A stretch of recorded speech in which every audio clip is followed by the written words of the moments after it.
All right, so this is the website right here. It's called the CFPB, which stands for consumerfinance.gov.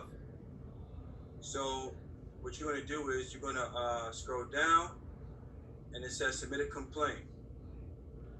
There you go. Click on it, and pretty much you just follow the steps. So you're going to start a new complaint.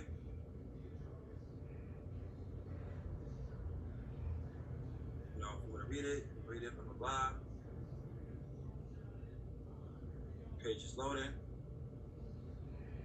So let's just say somebody's trying to debt collection, right? The type of debt, credit card. Click next. What type of problem are you having?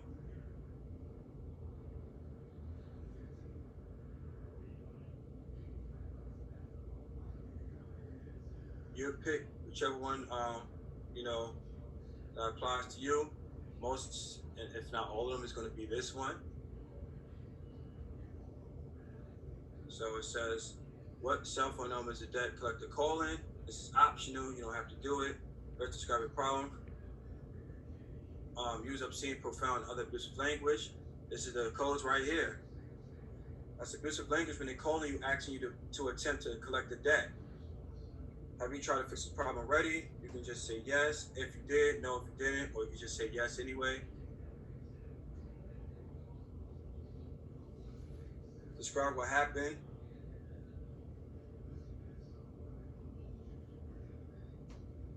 You put, I'm being, let's say, harassed.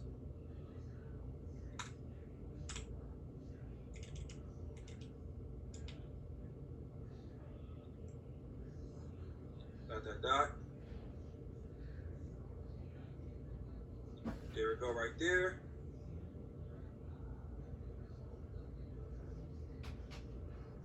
So basically right here, this is when you'll put what happened, right? You state what's going on, pretty much, because I don't want to move too fast. You state what's going on right here. And then right here, you can basically just tell them, like, look, I want this account deleted, things in that nature. Also, I would like to be compensated for each violation, ... So we can put be compensated for violations.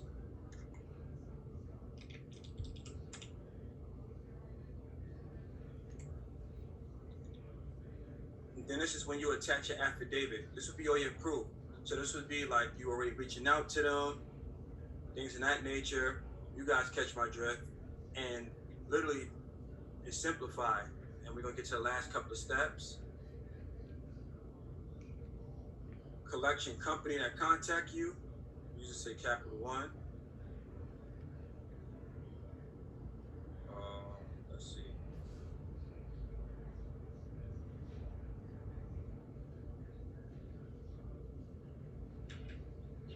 Trying to make it simple. They take me too much. Come on, man. What's capital one?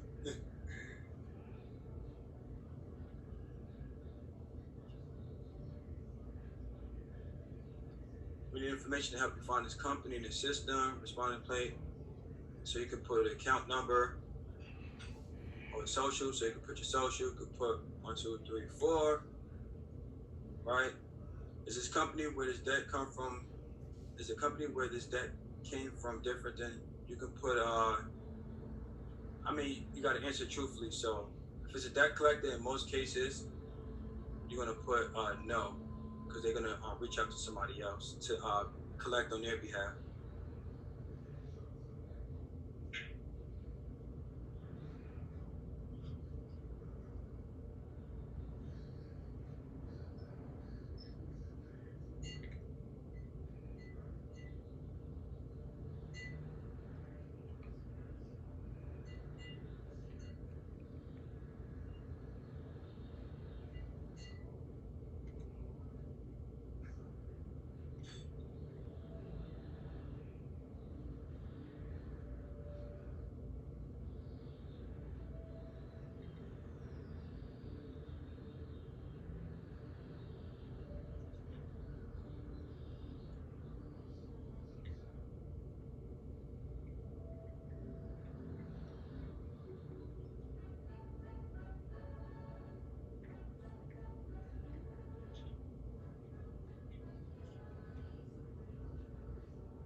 Or you can even say I don't have an email, to be honest. But so service status member, that's optional. Optional. Gonna review all of that. Following information fields are incomplete, have errors. Primary consumer state and phone number. 1 second. State.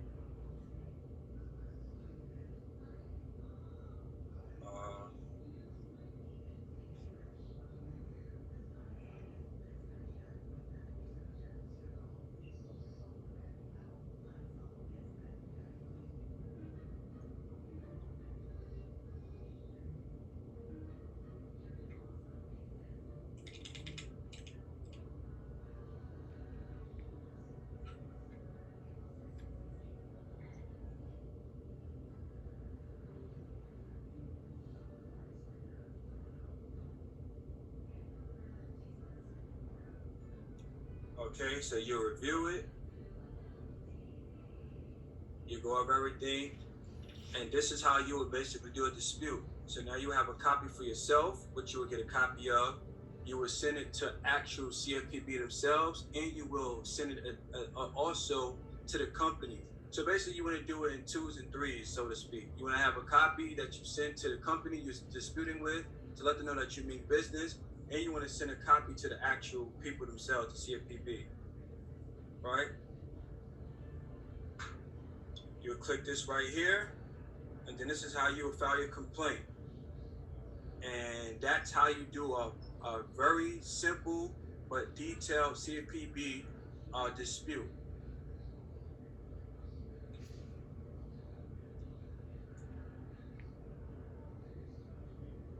Somebody said they can't hear me. Can you still, are you guys still having trouble hearing me now? If you can hear me, just put 1s. All right. All right, cool. Also, if you like the way I did that dispute for you guys, honestly, you get some 1s as well. If that dispute was very clear cut and straight to the point. So yeah, that's how you do dispute through the CFPB. So the things I'm gonna be sharing with you guys, it's in multiple ways. It's multiple ways. There's a saying that there's more than one way to skin a cat. So that's one way you can skin a cat, which is of course beating up these people who have been beating on us for so long. So let's get back to the slides.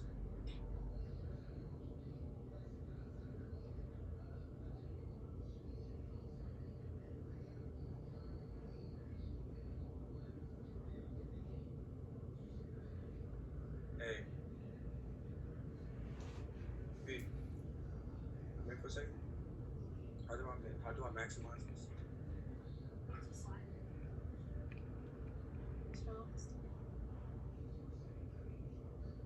Alright, cool. Stop.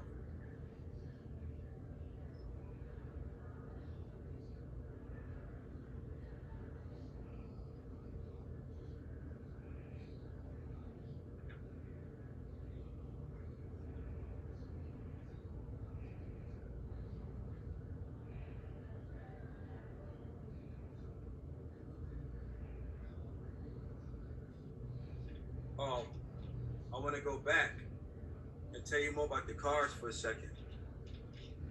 I was moving so fast I didn't realize it. Real quick.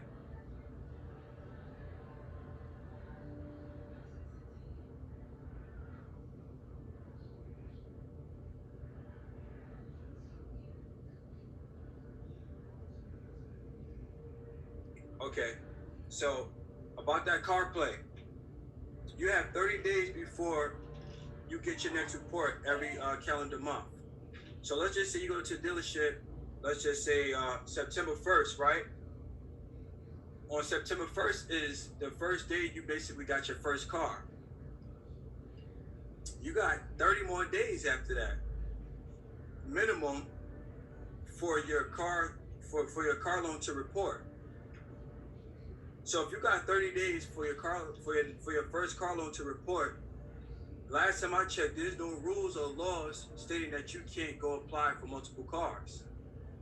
So what you think I'm gonna have you guys do? Go get whatever you want. So if you want to go get more cars, this is how you do it. So we're gonna use a simple example of what I did. Let's just say on day one, September 1st, I want to apply for, let's just say, Mercedes-Benz, right? You fill out the application, blah, blah, blah, blah, blah, you get approved. Now, a little side note, if you are trying to get multiple cars, like I said, for like, let's say money purposes, as far as like, making money for the cars, this is perfect. So what you want to do is you want to apply to every car company that you go to. You want to apply directly with their bank. And the reason why is this save you on your inquiries. It save you on your inquiries, and also it just give you more buying power, so to speak. So day one, you go apply to Mercedes, you get approved, boom. Let's just say you only got one inquiry. You can go and remove that inquiry the very next morning or that same day. Depending on which bureau you go to, boom. Now I'm gonna give you another side note too, right? Like I said, I'm gonna give you guys the juice.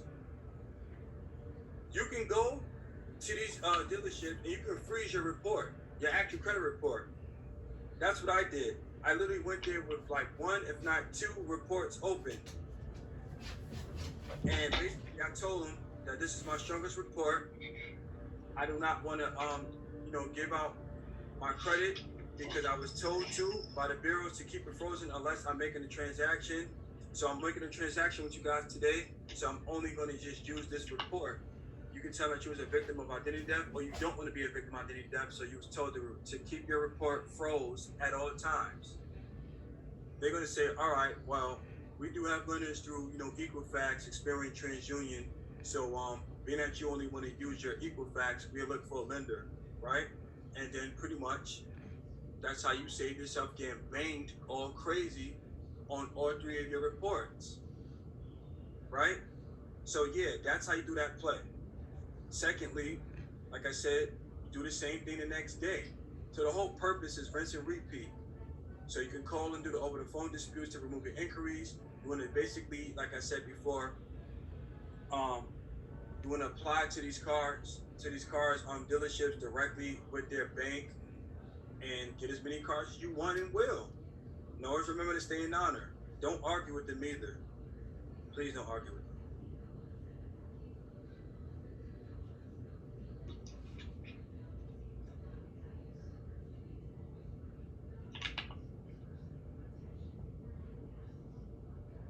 So now, we're going to talk about how to get paid and remove inquiries. Under Title 15 U.S.C. 1681, it says civil liability for willful non-compliance. So if they don't want to remove those inquiries and things of that nature, you can do the same CFPB play that I told you, and this is what you would use, right? It says, any person who willfully fails to comply with any requirements imposed under this subchapter with respect to any consumer is liable to that consumer in all amount equal to the sum of. And this is how you get paid for that $1,000 inquiry. Any actual damages sustained by the consumer as a result of the failure or damages of not less than $100 and not more than $1,000. Or in this case, in the case of liability of a natural person for obtaining a consumer report under false pretense or knowingly without permissible purpose, actual damage sustained by the consumer as a result of the failure or $1,000, whichever is greater. So as you can see, they will help you out. You just have to now go enforce it. So this is how you get your $1,000. Now, when you're on that CFPB website, you'll follow the same steps, but you will go to the compensation side, which is called arbitration. So you'll follow the same suit, but you'll go to the arbitration side or do an arbitrage. And basically what they're doing is they're saying, look, we know that you guys either want to dispute or you want to get paid, right? So instead of you disputing, you can just say, look, we can settle this right now. And this is when you would use this information. Like I said, submit your affidavit, send it, like I said, to the CFPB and to the company. And you can use other people too, like I said, BB and on the FTC. That's a side, FYI. And this is how you get your $1,000. So if you guys seeing posts where people getting paid, you can use this method, or you can send it directly to them, to these company legal team and stuff like that. And this is how we're getting checks cut in between anywhere between $1,500 up to $5,000, $6,000 Those are normally the checks that I see people get, and I even helped a few people get checks using this method as well too. Sometimes you don't even have to go this far, depending on who you reach out to and on how strong your affidavits look. So now we're going to talk about another way to collect the bag. This is one of my favorite ones right here, because we're about to step it up now. About to step it up. A lot of people probably never even heard of this right here. This is the TCPA, Telephone Consumer Protection Act.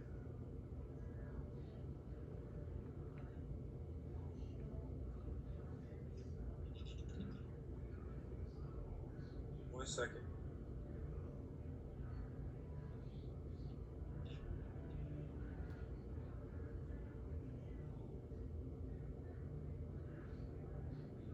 I'm trying to let somebody in. My bad. So this right here is the TCPA Act. For those who came back in, we just talked about the play right here. We'll go over at the end, so no worries. We talked about how to get paid from inquiries. It's the same play that we went over as far as the CFPB, but you would just do the arbitrage or the arbitration, and basically you would just show them these rules in the whole nine, how to collect the money. Now, this is another favorite one, how to get big bags. The TCPA. Under section 227, 47 USC 227, it says restrictions on the use of telephone. So right now, if you want to get paid to get called by your cell phone company and so on and so forth, this is where it's at. It says a law created in response to consumer concerns about telemarketing. The law places certain restrictions on the use of automated telephone dealers and requires the maintenance of enforceable do not call lists. This code, along with an invoice letter to send to the CFPB, you're going to use this code along with your invoice letter and send this to the CFPB to collect your violations. I was moving so fast I didn't realize it. So, what am I simply saying? If you get a call from a company, right? And let's make it even more specific.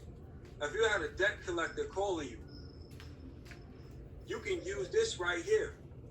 And in this code, it tells you that every time that you receive a phone call, any text message transmission, anything that's being, let's just say, communicated to you, point blank period, even if it's only one time, it's automatic $500. Automatic. Now, there's people like myself that have been reached out by collectors over 30, 40, 50 times. So you could time that $500 times 50, and yes, they have to pay you. Now, this is a statute that's put in place that if you have proof and you have evidence, it cannot be argued in court. It's automatically lost. This is a special statute put in place to protect us as consumers. And that's the code right there. So like I said, you would get a copy of all those calls. So you go online, print it out, whichever way, how you got to do it. And you would just highlight it, and that'd be an exhibit/evidence showing that they called you and text or emailed you, and that's $500. Now, additionally to that, once they reach to you, I believe after the 10th time, it goes up to $1,500 per communication. We have people out here that are called professional plaintiffs because they do this every month, and they're making literally in between $5,000 and $10,000 a month off of this code right here to get paid. So they do like robot calling and stuff like that, and then they go run up the bag on the company. Crazy, right? But they know the law, so the law is law. Now we're about to get into some real strong stuff. Some really, really strong stuff, right? I hope you guys really understood and really understand how simple this is. Because you guys have the affidavits, I don't have to really baby feed you guys literally every single thing in regards to disputing your credit. I want to go over one more aspect about the credit before we go into something that's really, really powerful that I'm sharing with you guys today for the first time to the public, so to speak, or just to people outside of my immediate circle. I want to state that when you're doing credit disputing, right, what happens is that a lot of people want to know about how am I doing it right, what's doing it wrong. You can't do it wrong, but you want to do it right. And simply what you want to do is you want to put whatever that's showing on your account into those affidavits. So if the company is Capital One, you put Capital One. Now, if you got two Capital One accounts, then you're just going to put Capital One with the account number inside of that affidavit. It's just that simple. See, when I was doing credit teaching a while back, it would be a little bit more extra work or being more sophisticated. I would show people how to properly read the report. All you have to do, because I've understood the power of an affidavit now over the past couple of years and so forth, all you got to do is put in the account. So for your student loans, you put in all those additional accounts. So if you got, let's say, between 3 and 10 plus accounts, you just literally put specifically 100% correctly the account number. So pay very close attention. So that's really what you do as far as the accounts. And obviously, you guys got the creditor affidavits. You have the bureau affidavits. You just want to just send it to whoever. And like I said, CC and BBB, the hell out of everybody. Wrong stuff. Because that doesn't credit. And credit is also a form of financial aid. And also it pertains to law. So credit deals with the laws. And this is about law and all the above as well. So we're about to go in. Boom. My bad. What is the CQV Act? In layman's terms, the CQV Act of 1666 basically was an act that was created by some people in the UK. And what they did was they made all men and women of the UK declared dead and lost by the seas. That means the state took everybody and everybody's property and put them into trust. The state also takes control until a living man or woman comes back and claims their titles by providing they are alive, and claims for damages can be made. So right now, what they just said, and what I'm just reiterating, is that you are dead until you prove that you are alive. And that's why I explained to you guys why POA, aka the power of attorney, is so important. Because right now, everybody except myself, unfortunately on this call, falls underneath this 1666 being dead act. What they did was they put a world trust, and they expressed it that they now own the entire world under trust until they come out of it by claiming themselves being a living man or woman. Now you understand why you go through so much shit. Literally. This is a much deeper thing than what you see on the slide. That's why I'm leaving it here so you can let this sink in. But actually go put this as a note in your phone and read it. It's a very small read. You're going to be on a whole different level in the world. So, let's go about on the next slide. So, what is the CQV trust? The CQV trust in French means he who lives. It is a legal term for an individual who is the beneficiary of a trust or an insurance policy with rights to property, the income, and profits that the property provides. The person entitled to an equitable rather than legal trust in estate assets. The concept is used in modern life and in health insurance policies, where CQV is an individual whose life measures the duration of the insurance contract. You see how strong this is, guys? They're telling you right now that you belong to them from the moment you come out your mommy's womb. And you have to now come out of their trust and proclaim your life. How you are alive, but you walk around dead because you were stripped from that POA status and so on and so forth. Let's go to the next slide. Now we're going to talk about applications. This is when it gets real ugly. Right? Did you know that your application is not what you thought it was? What do I mean by that? When you fill out an application and you sign it or affix your signature, your application actually turns into a deed of trust. Right? This makes your application now a letter of credit because it has value. It has credit, which equal values, and which becomes equitable real estate and redeemable through your trust account. Now, this might go over your head, so I'll break it down a little bit. It goes like this. The moment you were born, your mommy is placed as what you would consider an informant. What happens is they now switch roles and titles of your mommy being a grantor and turns your mommy into a trustee. What happens is with the application that your mom filled out / mommy filled out, it had, like I said, it had an affixed signature, would turn it into a deed of trust, and then that turns it into a credit letters. So what happens, it has value to it, it can be redeemable and all this stuff, right? Therefore, it's money. Where am I going with this? A creditor letter, also known as a document credit, commercial credit, or a letter of undertaking. What happens is the letter from a bank guaranteeing that a buyer's payment to a seller will be received on time and for the correct amount. If a buyer is unable to make a payment on your purchase, the bank will be required to cover the full remaining balance of the purchase. Letters of credit are often used within the international trade industry. There are many different letters of credit, including one called revolving letter of credit, and then called revolving letter of credit, and then it also says the banks collect a fee for issuing a letter of credit.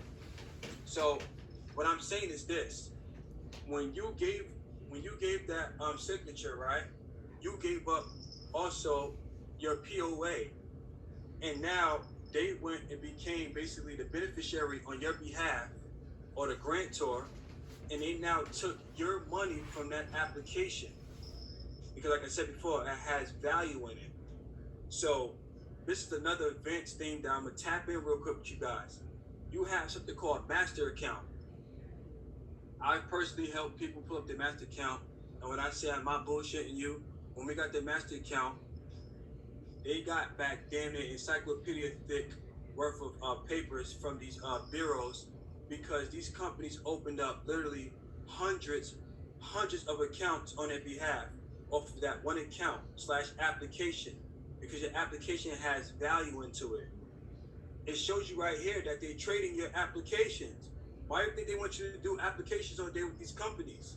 Because they're taking your application, they're taking your benefits, and they're going to your trust account, because you basically abandoned your position, right? You abandoned your position, and now they're taking the money on your behalf. I know this is some really strong stuff, but like I told you, nobody's going to break down credit as much as I can, and I'm just only getting better and executing more. So this is like I said, something that you ain't going to get from many people. Somebody's trying to get in class. 1 second. So now you want to start getting your applications back, because that's money. And we get down that road very soon. Now, when I add something else to it, when you get your application, you want to keep it. You want to make copies, you want to keep it, because that's going to be your proof of what? Let's go back. That's going to be your proof of deed of trust, because that's real estate. That's property. And you can record that at your county deed of records or real estate department, because it is real estate. And what makes it real estate? It was put on a piece of paper. And what is paper made out of? It's made out of trees. And last time I checked, trees is part of the land, which makes it real estate. Man, I told you, you're not ready for this heat, man. You're not ready. So let's go to the next slide. But yeah, that application holds a lot of value. And the reason why I put that down is because in the Q&A, we talk more about it. This is how we can transition to show you guys how to start operating like me and my circle, doing this through trust. So I'm just giving you the non-trust side, but you want to have this because when you create your trust, you can put that into your trust as property. What is power of attorney? Power of attorney basically gives one or more person the power to act on your behalf as your agent. Also, the power may be limited, such as closing the sale of your home or be general in its application. I just told you guys about application earlier, and I also told you about you giving your power away. It also says the power may give temporary or permanent authority to act on your behalf. So every application moving forward, you guys can know it has value in it. So it's a credit letter, and also too, right? It has POA included in it. What is a title deed?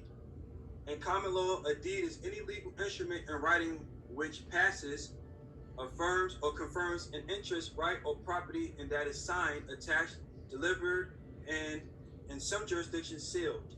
It is commonly associated with transfer and title of property. So now you understand that you want to have title deeds or deed of title, same thing. So now the moment you guys all been waiting for. How to obtain your car titles, right? Here we go. You want to get a topic. That's funny. You want to get a copy of your retail installment contract, like I just stated to you guys earlier, and make a copy of it, right? Now, after that, you're going to fill out a declaration of power of attorney form with your Department of Revenue or DMV.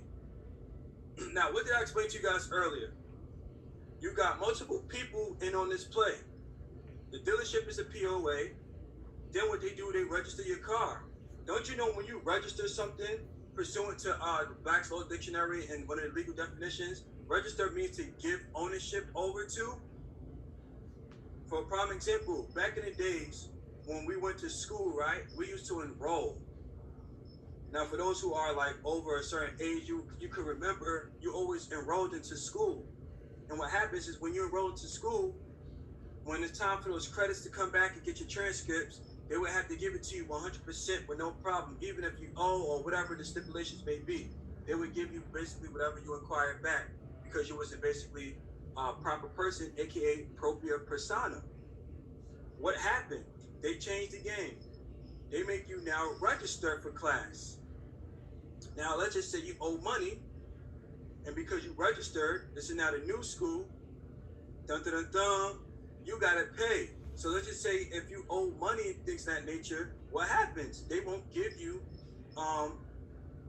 like I said, the stuff you inquire because you registered, meaning that you gave them permission and power over your class credits and so forth. So this just shows you how they've been switching the game up on us and how they've been acting in our capacity for so long. So yes, your car belongs to the Department of Revenue and through the DMV. That's why when you go to DMV, they have your title there. So now what you're gonna do is you're gonna do a certificate of beneficial ownership. That's right. You will have to get a certificate to prove that you own that car and claim it. So I told you before, you cannot own nothing without security interest. Once done, they cannot put a claim on that car anymore because you're putting yourself in what you would consider first lien holder position. And this is what you do. You're going to claim your security interest in a vehicle with an affidavit of beneficial ownership to become the first lien holder. Additionally to that, you're going to fill out or file. You're going to fill out. I put file. I'm sorry. Same thing. You're going to fill out and file a UCC1. A UCC1 financial statement basically is a lien. And it just basically means that you have security interest into that property. You're going to upload the VIN number, the credit application, the certificates of beneficial ownership, etc. And that's basically your proof that you own and have security interest in that property. And it's a legal notice stating that you have security interest in it and so forth. So these is other ways how we were showing people to obtain their car titles. Right? When an obligor exercises right, he is not liable for any finance charge or other charges. Any security interest given to obligor, such as interest arising by operation of law, becomes void upon rescission. So you would do a rescission, and this is how you do the 6035. As you can see, within 20 days after receipt of a notice of rescission, the creditor shall return any money or property given as earnest money down payment obligation. To the obligor. If not done, take any action necessary or appropriate to reflect the termination of any security interest created under the transaction. If the creditor has delivered any property to the obligor may keep the possession of whatever it may be. fun fact, an obligor is a person who isn't bound by to another by contract or other legal procedure. So these are multiple ways how you can get the car titles. Like I said, you have to do the POA. When you do the POA, it trumps everything. You want to have those affidavits. So how to obtain car titles another way. Under 15 U.S.C., you want to use 15 U.S.C. 1615. Prohibition on use of Rule of 78 in connection with the mortgage refinancing under consumer loans. So basically tells them a prompt refund of unearned interest required. If a consumer prepays in full the finance amount under any consumer credit transaction, the creditor shall promptly refund any unearned portion of the interest charged to the consumer. Exception for a refund of de minimis amount. No refund shall be required with respect to the repayment of any consumer credit transaction if the total amount of the refund is less than $1. Anything over $1, basically you can get that. 3 says applicability to refinance transactions and acceleration by the creditor. Without regard to the manner of the reason for the prepayment, including any prepayment made in connection with the refinancing, consolidation, or reconstruction of the transaction, and any prepayment made as a result of the acceleration of the obligation to repay the amount due with respect to the transaction. So these are codes right here, like got for you guys, so you can definitely take a look at, and like I said, get your remedy. Can't wait for the Q&A. I'm gonna tell you out for real. So this is it right here. Use of Rule of 78. The purpose of calculating the refund interest required. This is for you guys to catch the screenshot. Screenshot it.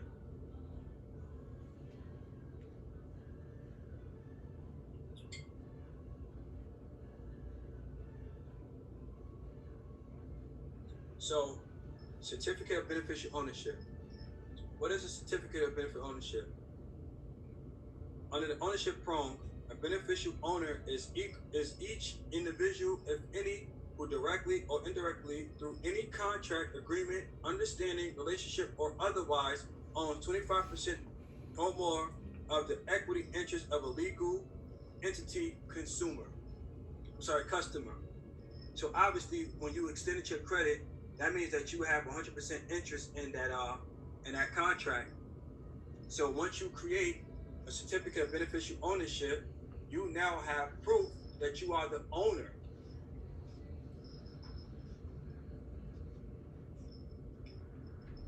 This is a real certificate of beneficial owner that I was able to strike up for you guys. Well, I didn't strike it up, but I was able to pull up online for you guys to give you an example of what I'm saying is definitely true, and that is powerful.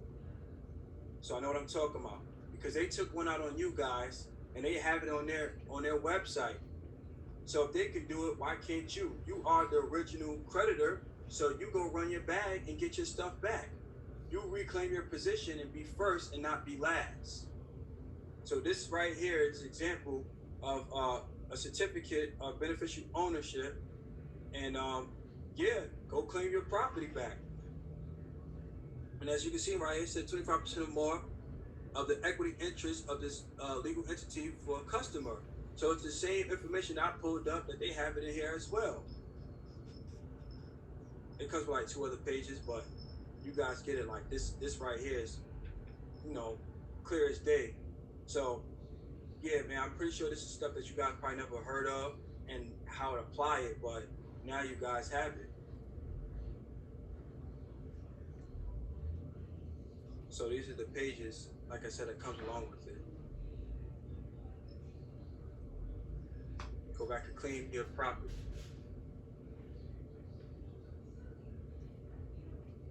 Like I said, it's like 3 pages. So it's very simple and short. You fill it out, and you go file it with those people I told you, Department of Revenue, DMV, and boom.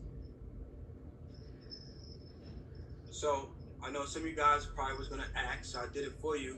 What is a UCC? A A uniform commercial code is a legal notice filed by creditors. We are creditors, right?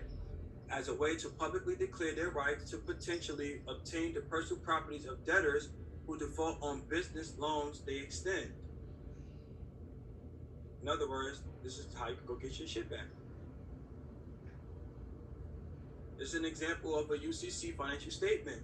So when you're ready to go claim your interest and put the lien on the property, your car, this is when you'll fill it out, and you'll put everything into it, and then boom, now you are back in act as first lien holder, and now you have a real lien on your property, so therefore they can't repo it. You have the same status and rights as them, and so forth, along with those other documents I told you to stack, so you can be good.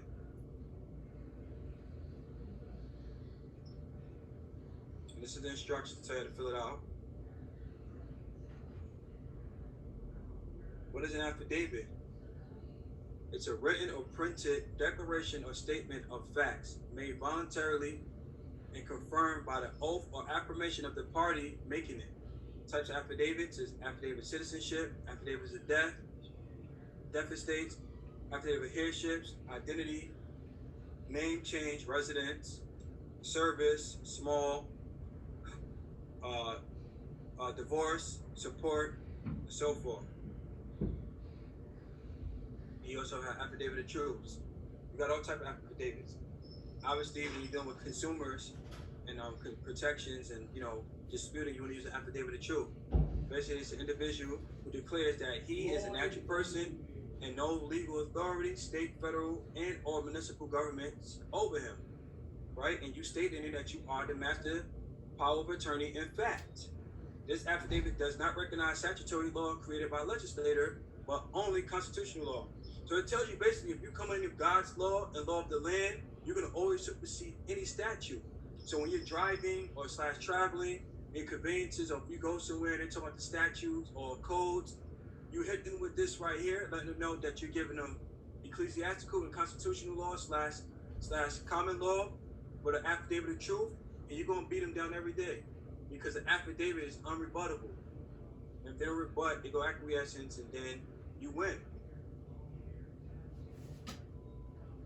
The 6 points of an affidavit, as you can see, is you want to title your affidavit as you guys see it. You want to create a statement of identity. You want to write a statement of truth. You want to state your facts. Fuck my knee. You want to reiterate your facts. Reiterate your statement of truth. And you want to sign and notarize. And that's literally what an affidavit consists of. It don't have to be long and drawn out, but you want to be straight to the point and make sure that it's accurate. And you want to always put your definitions in there because words are very powerful. You want to make sure when you're doing definitions, it's pertaining to that matter and let them know what matter you're referring to.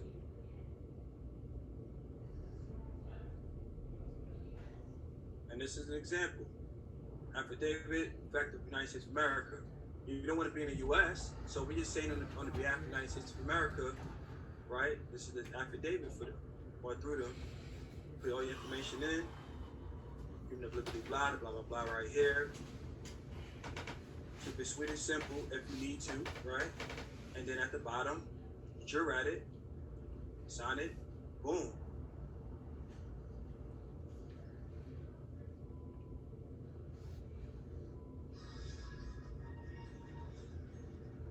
TV always cuts off on its own, cut on its own. It's crazy. Cut it off on my phone. So, bankruptcy. A lot of people, they have bankruptcies on their report, or they have a loved one who has bankruptcy, and they're like, how do we get rid of it without waiting 7 years? So, we're going to get into it.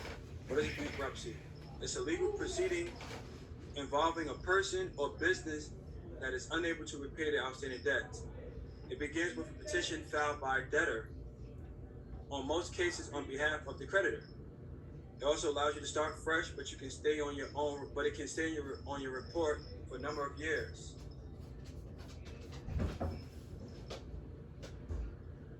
You got 3 types of bankruptcies. You got Chapter 7. as you can see, involves liquidation of assets. You got Chapter 11, deals with company or individuals. You got Chapter 13, it arranges for debt repayment with lower debt, covenants or specific payment plans. So these are the three types of bankruptcies. This play right here goes to all of them. And it starts off from the beginning. Freeze those reports. We didn't have people bankruptcy fall off because they just froze their report. That's how strong those credit freezes can be for you. So now we're going to get into some more strong stuff, right? Anybody familiar with the Emergency Banking Act of 1933? Well, basically, this was a bill that was passed in the midst of the Great Depression that took steps to stabilize and restore confidence in the United States banking system. Legislative response to the bank failures of Great Depression and the public's lack of faith in the United States financial system. Despite attempts in many states to limit the amount of money any individual could take out of a bank, withdrawals surged as continuing bank failures highlighted anxiety and a vicious cycle speared still more withdrawals and failures. So what is this? This act right here states that pursuant to I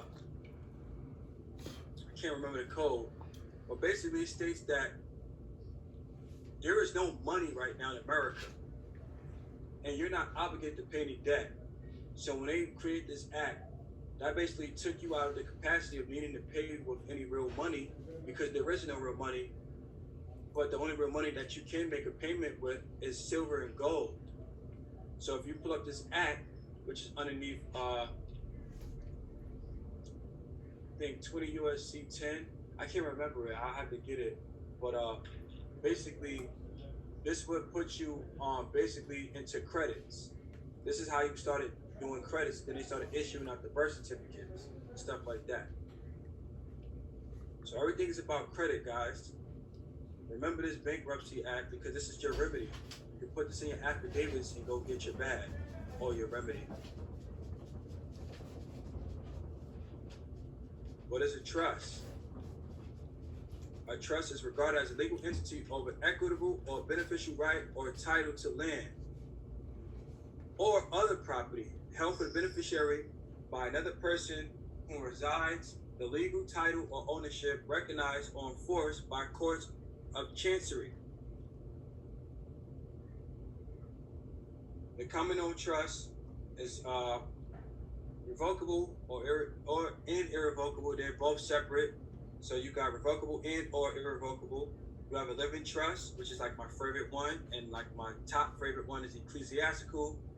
Other dope one is common law and statutory. Stay away from it. I'm not giving no legal advice, but I would recommend, right? So these are the trusts that you want to be familiar with. But I only right now operate in these two: the living trust and ecclesiastical trust. Because the ecclesiastical trust is basically God's law. Nothing is higher than the Omega. And the living trust is just as dope. It just puts you in a capacity of moving as a real person, but through an entity / a trust. What is a living trust? Known as an inter vivos in Latin, a living trust is a legal document or trust created during an individual lifetime where a designated person, the trustee, is given responsibility for managing that individual assets for the benefit of the eventual beneficiary. Assets such as investments, bank accounts, real estate, vehicles, and valuable personal property can be all added in a living trust. A living trust can be irrevocable and revocable. Revocable living trust can be canceled or changed at any time during your lifetime. An irrevocable living trust, the settlor relinquished certain right to control over that trust. So now you understand the difference between an irrevocable and a revocable. So now you can see that you can reclaim your life, and then you can also come back and act as a trust like how they were acting as a trust, and you can be unbothered because now you're not you anymore. You are a trust, but you'll be moving as you, as a breathing and living man, but you'll be through a trust. Side note, matter of fact, we went to the Q&A about that. We went to the Q&A. So you got the ecclesiastical trust. What is the ecclesiastical trust? It's known as the trust of God relating to the church or its clergy. Church property can be held within ecclesiastical trust and is contained in legislation. I'm gonna give you guys some game already. If you are a part of God and God is in you, aren't you a church? So you guys are already ministers and priestesses and stuff like that, because you are God. God is you. It says in the Bible, and that's under Leviticus. I get the verse for you, but in Leviticus it tells you that you are God and things of that nature. So you are the church. So this is a good trust to have, because pretty much nobody can bother you with this. It says a church hall is normally owned by the Pharisaical church council, but vested in the whatever that word is, authority. So yeah, ecclesiastical is very, very strong, very, very strong. We have common law trust. It's formed by agreement between owners of a property or business and a trustee or group of trustees. The trustee holds legal title to all property of the business and manages affairs. You know what? I was going to the Q&A. Let me share how strong this is. We all know that most popes are known for doing a lot of molestations and stuff like that, and they don't deny it. Like they're found guilty, but they're underneath this inter vivos, and because it's so strong, it holds pretty much the highest immunity that you can't even arrest them and lock them up, because they're under God's law and God's trust, and your God is your religion. And whatever that's a part of your religion, which is already stated and expressed in your trust, if you're saying that you can do X, Y, Z to little boys, little girls, or whatever, and so on and so forth, or just off the bat that you cannot go above God's law, that's why people like reverends, popes, etc. don't get tried in court. You never hear anything about it once it goes live for a little hot second. Trust, ladies and gentlemen, my favorite topic. We go on and on for days. So that was the end of the presentation, and I want to really go in on these topics and stuff like that in regards to it all. I'm gonna be opening up the air soon. I'm gonna be coming in through another device. But first thing first, if you guys appreciated that information, honestly, give me some fire below.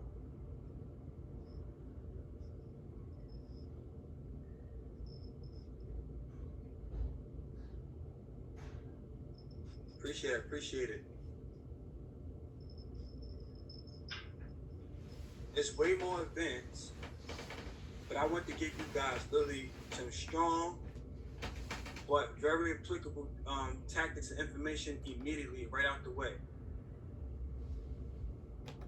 So for my brother that was recording, if you want to, you can end the recording, and we're going to do a nice, 15, 20 minute or so Q&A, because I can talk some more.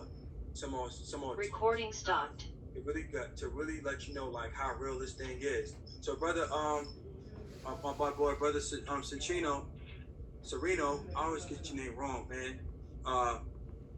Sereno, you can end it, bro, and just save it so we can have this available for everybody for replay.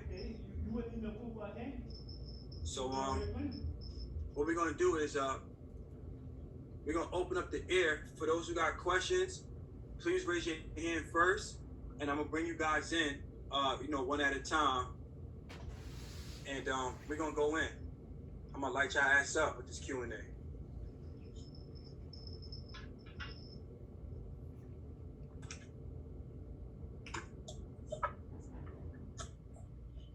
All right, brother Mean, you in, baby. Let's talk. It's muted. Oh, never mind. Brother Bean, what's up? Talk to me. Peace, family. So this is one of the things that I'm in right now. I sent my affidavit of truth to Wells Fargo. Yo, that's crazy. Hold on 1 second. Hold on. Now this shit wanna work. Yo, I can't. I swear. I swear.